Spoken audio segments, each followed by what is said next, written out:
referimos a un acúmulo de sangre en un espacio, ¿sí? Entonces, este acúmulo de sangre puede producirse en el espacio epidural y generalmente se denomina agudo en las primeras 24 horas.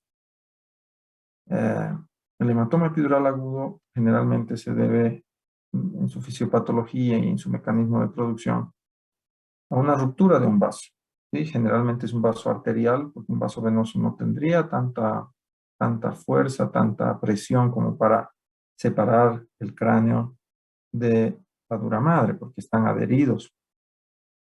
Pero, por ejemplo, la ruptura de una de las arterias que más comúnmente se compromete en estos casos, de la arteria meningia media, tiene tanta presión que va a desprender esta capa y va a conformar un espacio que antes era virtual y se convierte en un espacio real lleno de sangre.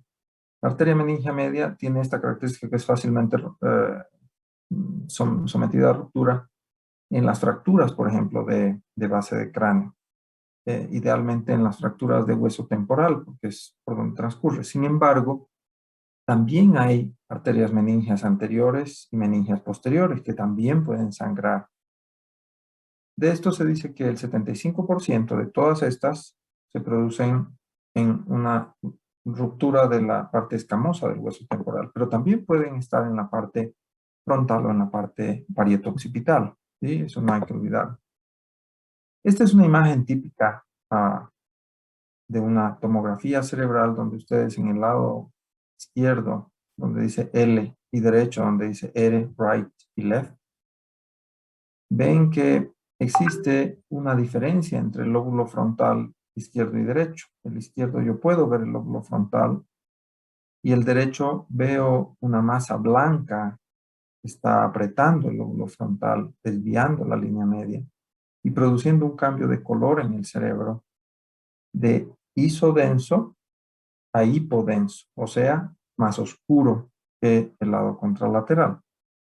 Entonces, a esto se denomina hematoma epidural o extradural. Este hematoma epidural tiene algunas características. Por ejemplo, ustedes ven ahí, es hiperdenso, es blanco. También tiene la otra característica que es biconvexo, parece una lente, ¿sí? Y generalmente se detiene en las suturas craneales, que son los lugares donde la dura madre se adhiere al cráneo mucho más de lo normal.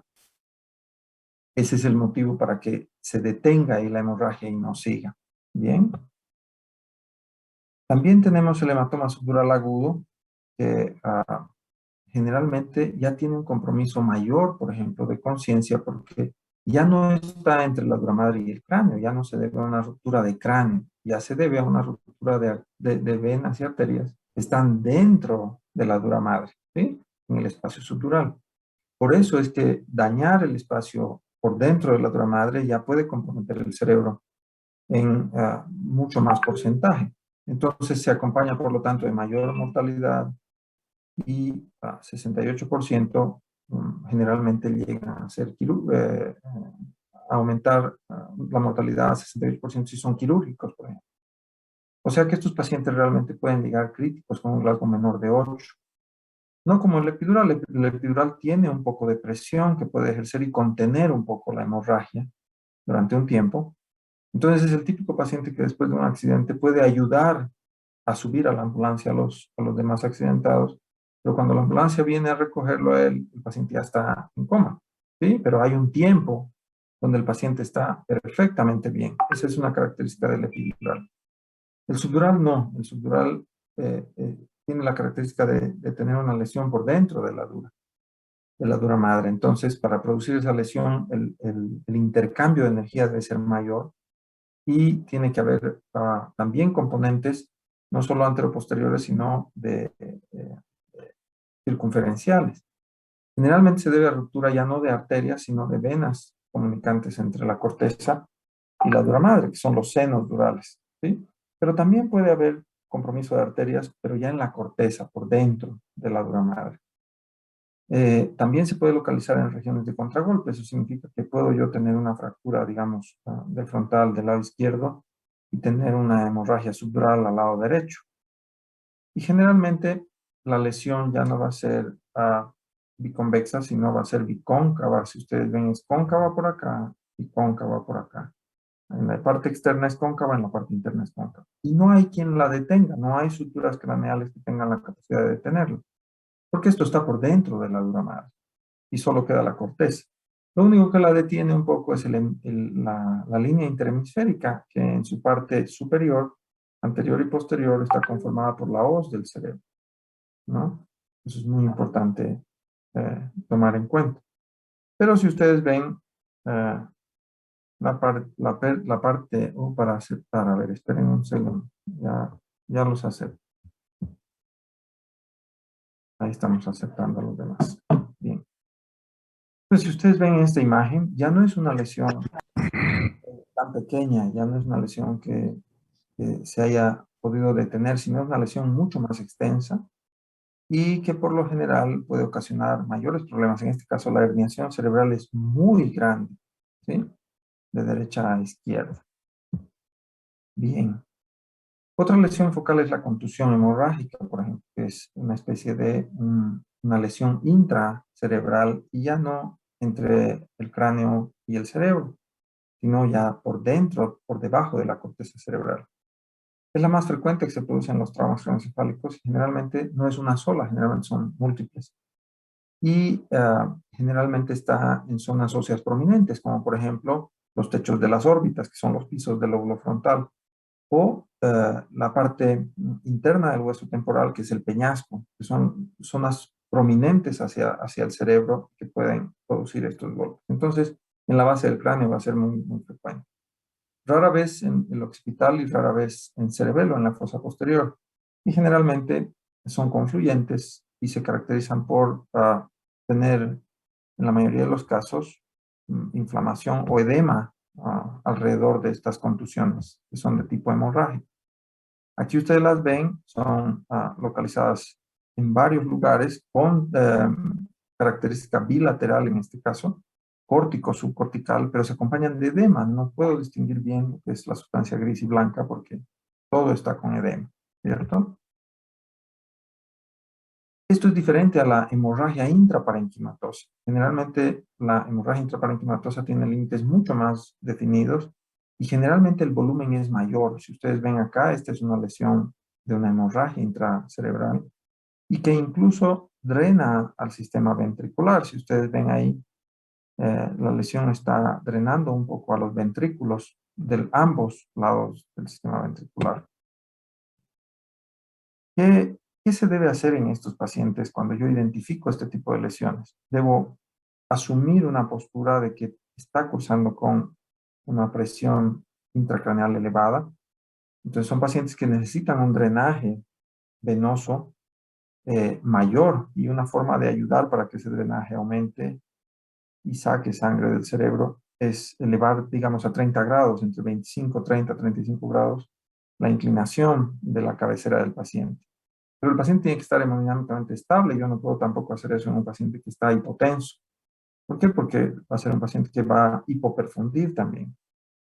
Y obviamente debo cuidar siempre en los TEC y asumir una postura de que hasta que no se demuestre lo contrario, también está dañada la columna cervical. Eso es importante siempre tomar en cuenta. El paciente, si tiene presión elevada, si tiene una contusión, si tiene edema cerebral, si tiene un hematoma, no debe estar pujando. Y el paciente con dolor, por lo general, una de las formas de quejarse es hacer un esfuerzo, ¿sí? Al quejarse, aumenta haciendo maniobras de Valsalva la presión intracraneal. Pues la idea en estos pacientes es administrar buena analgesia.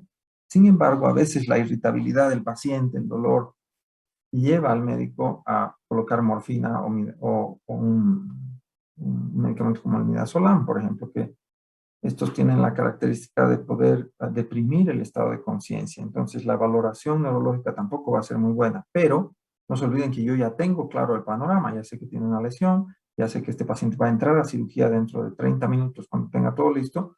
Entonces, no tengo por qué dejarlo que siga pujando en el servicio de emergencia o haciendo maniobras de Valsalva. Entonces, lo puedo sedar un poco. Pero si es un paciente que yo no tengo claro qué es lo que está pasando, no sé si es una hemorragia, no sé si es un hematoma, entonces es preferible administrar morfina o un analgésico no esteroideo de forma endovenosa, ¿sí? Entonces, Yo también debo asumir que el paciente está cursando con un aumento de la presión intracraneal cuando yo identifico, por ejemplo, un déficit focal, ya sea motor o sensorial, como por ejemplo en el caso de la dilatación pupilar unilateral, ¿sí? Eso es muy importante, ¿sí?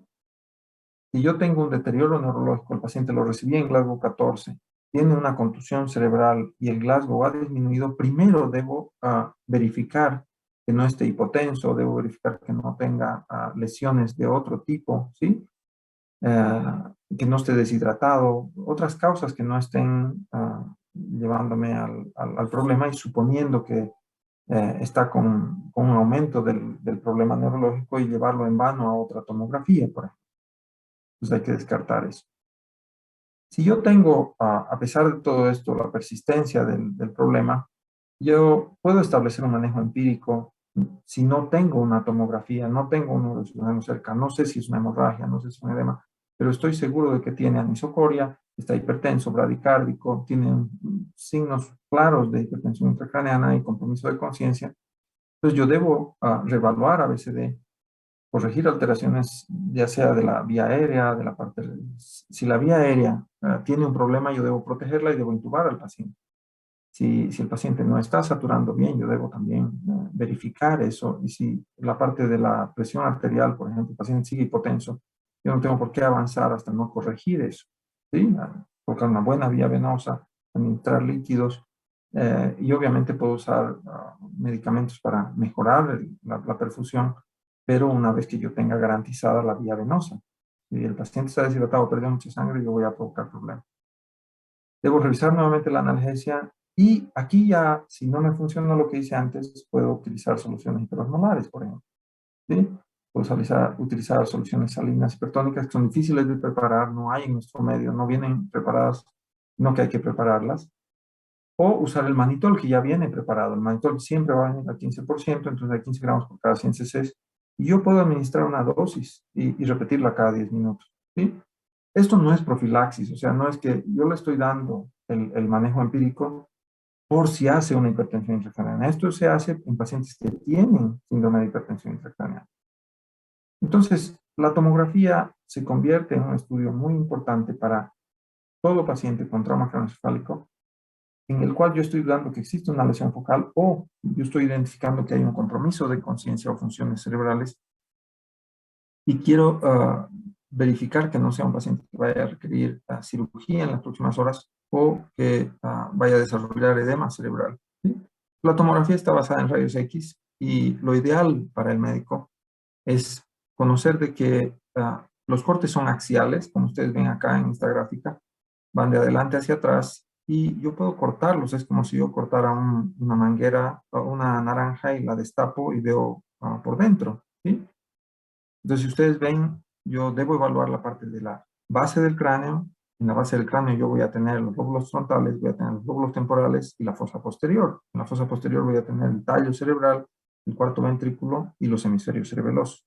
Si yo sigo subiendo, voy a ir buscando el lóbulo occipital, voy a ir buscando la parte superior del lóbulo frontal, el mesencéfalo, la cisterna quiasmática. Y si sigo subiendo, voy a evaluar el valle silviano, voy a evaluar ya el lóbulo parietal, ¿sí? Si sigo subiendo, voy a evaluar los ventrículos, voy a evaluar la línea media. Y si sigo subiendo hasta la corteza cerebral, yo puedo evaluar los surcos llenos de líquido o si está edematizado y no puedo ver los surcos. Entonces es muy importante tener cierta forma de leerlo. Yo puedo leerlo de abajo hacia arriba, de arriba hacia abajo, de izquierda a derecha, derecha a izquierda, adelante hacia atrás, de atrás hacia adelante, pero una vez que yo aprendí a leer la tomografía, no debo modificar, ¿sí? Desde estudiante uno debe aprender todo lo que es imagenología neurológica de forma sistémica. ¿Qué significa eso? Que yo, una vez lo aprendo, vuelvo a repetir lo mismo, ¿sí? Ese es el secreto en conocer lo de imágenes.